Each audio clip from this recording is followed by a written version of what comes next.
Multiple realities.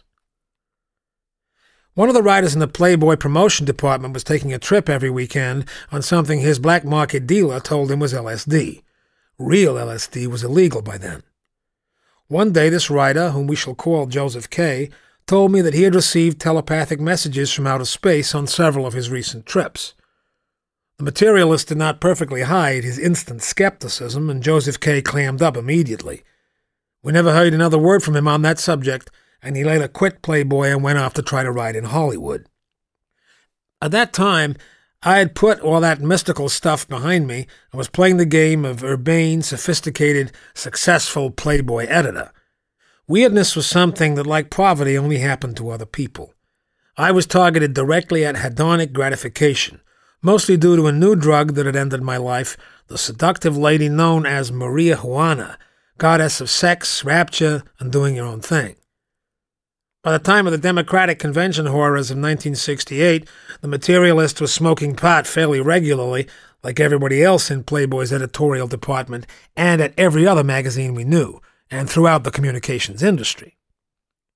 One night, the hedonic materialist was happily spaced out on the weed and alone at home. The kids were asleep, and Arlen, paradoxical for a Playboy editor's wife, was out at a women's liberation meeting. I abruptly made a neurological discovery. Most of the phenomena of self-hypnosis are quite easily replicable on grass without the tedious training involved in ordinary hypnosis. Instead of being an unplanned voyage into unexpected sensory thrills, pot became a deliberate program of sensory enrichment. One could turn music into colors, into caresses, into tastes. One could grow to gigantic size or shrink down inside one's own cells and molecules.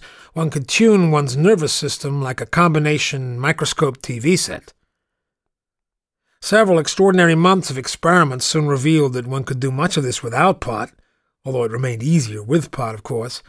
The shaken materialist began at long last to understand what Freud meant by projection and Buddha by Maya. It became clear as vodka that whatever reality means philosophically, our everyday experience, the common-sense definition of reality, is almost entirely self-programmed. This cinematic editing occurs so rapidly that we're normally not aware of doing it.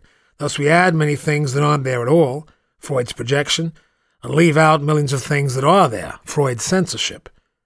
Confusing the finished product with an accurate reflection of externality is exactly what Buddha meant when he said normal consciousness is delusion, Maya.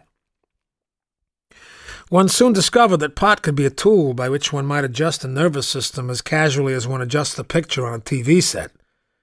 I had achieved what the semanticist Korzybski calls consciousness of abstracting, awareness of the usually unconscious mechanism by which each of us makes the world over in his/her own image. The neuro-logician now took up yoga, quite unmystically and with hardly a grain of piety. I understood that yogic training, whatever else it might comprise, is a method of freeing the nervous system from conditioned perception. Combining pot and yoga, I quickly demonstrated to myself by direct experience that the nervous system can be freed from virtually every perception and reflex that makes up our ordinary spectrum of possibility. Our old friend Alan Watts, a most skeptical theologian and experimental mystic, was doing similar research in those years and coming to similar conclusions. During one of his visits to Chicago, he said to another Playboy editor, "But my dear man, reality is only a Rorschach inkblot, you know." Alas, to those who haven't done the research personally on the neurological level, this is hardly comprehensible. The editor remained cynical. Later, Paul Krasner, editor of The Realist, put the same thought more colorfully.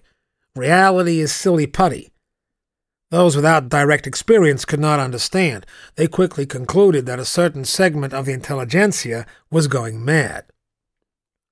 This is why potheads develop a certain inevitable alienation from society. They begin to feel like one-eyed men in the kingdom of the blind.